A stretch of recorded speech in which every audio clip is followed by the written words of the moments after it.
নমস্কার বন্ধুরা, পদ্মদির রান্নাঘরে আপনাদের সবাইকে স্বাগত। আমার আজকের রেসিপি দই কাতলা। খেতে অত্যন্ত সুস্বাদু, আর মাছ খেতে বাঙালিরা ভীষণ পছন্দ করে। আসুন দেখে নেওয়া যাক আমি কিভাবে বানাই বাঙালির অত্যন্ত প্রিয় দই কাতলার রেসিপি। দই কাতলা বানাবার জন্য সবার প্রথমে কাতলা মাছগুলোকে ভালো করে ধুয়ে পরিষ্কার করে নিয়েছি। আমি 6 পিস কাতলা মাছ নিয়ে নিয়েছি। এবার এর মধ্যে দিয়ে দিলাম হাফ চা চামচ লবণ আর খুব সামান্য পরিমাণে একটু হলুদ। লবণ আর হলুদটা দিয়ে মাছগুলোকে খুব ভালো করে মাখিয়ে নেব। তারপরে 10 থেকে 15 মিনিট রেখে দেব। মাছগুলোকে ম্যারিনেট করা হয়ে গেছে। এবার এগুলোকে সাইডে রেখে দেব 15 মিনিট। একটা বাটি নিয়ে নিলাম, তার মধ্যে দিয়ে দিচ্ছি 5 টেবিল চামচ টক দই।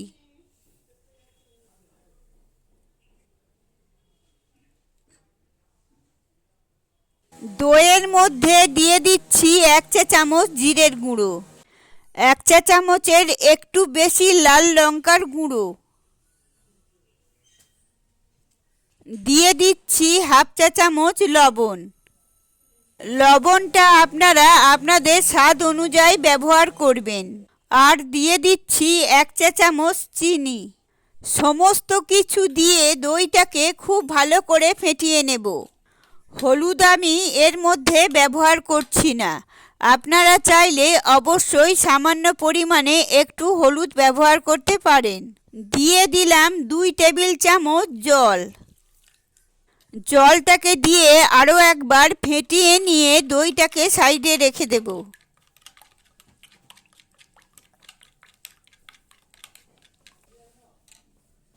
একটা মিক্সিং জার নিয়ে নিয়েছি, তার মধ্যে দিয়ে দিলাম একটা মিডিয়াম সাইজের পেঁয়াজ, 2 কোয়া রসুন, 1 ইঞ্চি আদার টুকরো আর 4টে কাঁচা লঙ্কা। ঝালটা অবশ্যই আপনারা আপনাদের পছন্দ মতোই দেবেন, যতটা আপনারা পছন্দ করেন। দিয়ে দিলাম সামান্য পরিমাণে একটু জল। এবার এটাকে একটা মিহি পেস্ট তৈরি করে নেব। মশলা তৈরি হয়ে গেছে, দেখুন একেবারেই মিহি পেস্ট তৈরি করে নিয়েছি। কড়াইতে দিয়ে দিচ্ছি 4 টেবিল চামচ সর্ষের তেল। তেলটাকে ভালো করে গরম করে নিতে হবে। তেল গরম হয়ে গেলে এর মধ্যে দিয়ে দিচ্ছি সামান্য পরিমাণে একটু লবণ।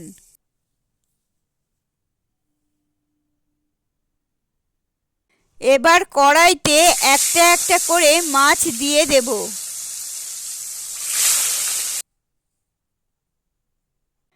মাছগুলোকে মিডিয়াম ফ্লেমে ভালো করে ভেজে নেব, তবে খুব কড়া করে মাছগুলো ভাজবো না। লবণ দেওয়ার কারণে মাছগুলো কিন্তু নিচেই লেগে যায় না, সেই জন্য আমি সব সময় সামান্য পরিমাণে একটু লবণ তেলের মধ্যে দিয়ে মাছগুলো ভাজি। একটা সাইড ভাজা হয়ে গেলে অন্য সাইড উল্টে দেব।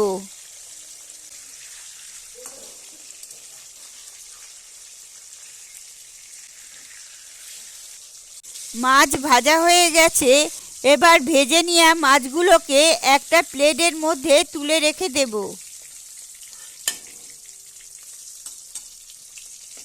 এইভাবে বাকি মাছগুলোকেও ভেজে নেব।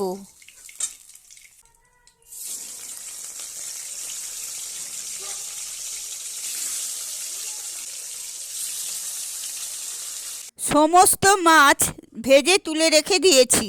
কড়াইতে দিয়ে দিলাম আরও 1 টেবিল চামচের মতো সর্ষের তেল। তেলটাকে ভালো করে গরম করে নিয়েছি। এর মধ্যে দিয়ে দিলাম গোটা গরম মশলা, 2টো ছোট এলাচ, 4টে লবঙ্গ, 1 টুকরো ডালচিনি আর সামান্য পরিমাণে একটু জয়িত্রী। গরম মশলা থেকে সুন্দর গন্ধ বেরোতে শুরু করলে এর মধ্যে দিয়ে দিচ্ছি পেঁয়াজ আদা রসুনের পেস্ট। লো টু মিডিয়াম ফ্লেমে মশলাটাকে খুব ভালো করে 2 থেকে 3 মিনিট সময় ধরে কষিয়ে নিতে হবে।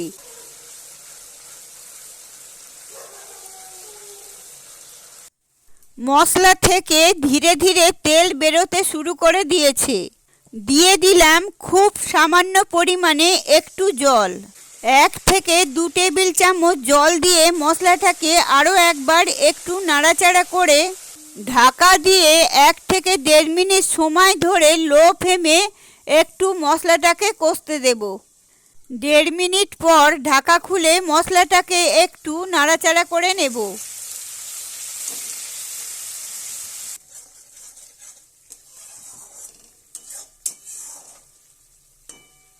পেঁয়াজের মশলাটা খুব ভালো করে কষানো হয়ে গেছে।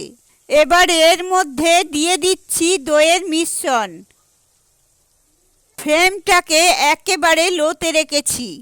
খুব ভালো করে দইয়ের মিশ্রণ দিয়ে মশলাটার সাথে মিশিয়ে দিতে হবে। হাই ফ্লেমে রাখা চলবে না, তাহলে দই কেটে যাওয়ার সম্ভাবনা থাকে।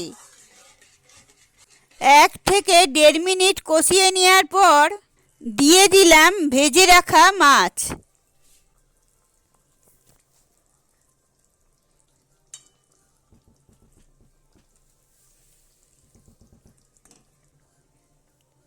দিয়ে দিচ্ছি সামান্য পরিমাণে একটু লবণ। মাছগুলোকে একটু উল্টে দিচ্ছি। ফ্লেমটাকে একেবারেই লোতে রেখেছি।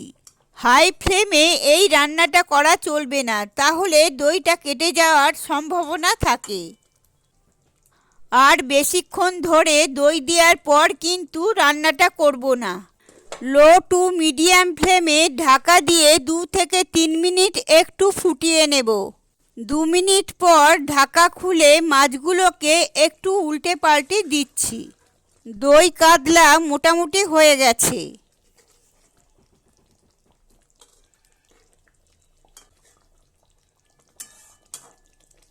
এবার এর মধ্যে দিয়ে দিচ্ছি 1/2 চামচ ঘি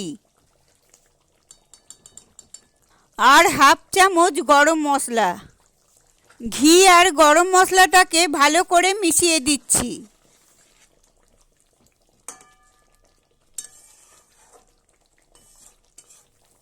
গ্যাসের ফ্লেমটাকে বন্ধ করে 2 মিনিট ঢাকা দিয়ে স্ট্যান্ডিং টাইমে রেখে দেব। তৈরি হয়ে গেল দই কাতলা। গরম গরম ভাতের সাথে পরিবেশন করতে হবে। রেসিপিটা ভালো লাগলে অবশ্যই একটা লাইক করবেন। কমেন্ট করে জানাবেন রেসিপিটা আপনাদের কাছে কেমন লাগলো। আমার চ্যানেলে নতুন বন্ধু হলে চ্যানেলটা সাবস্ক্রাইব করে নেওয়ার অনুরোধ রইল। পাশে থাকা বেল আইকনটা প্রেস করে দেবেন। আমি যখনই নতুন কোনো রেসিপি আপলোড করব সবার আগে আপনাদের কাছে পৌঁছে যাবে। ভালো থাকবেন, সুস্থ থাকবেন। ধন্যবাদ।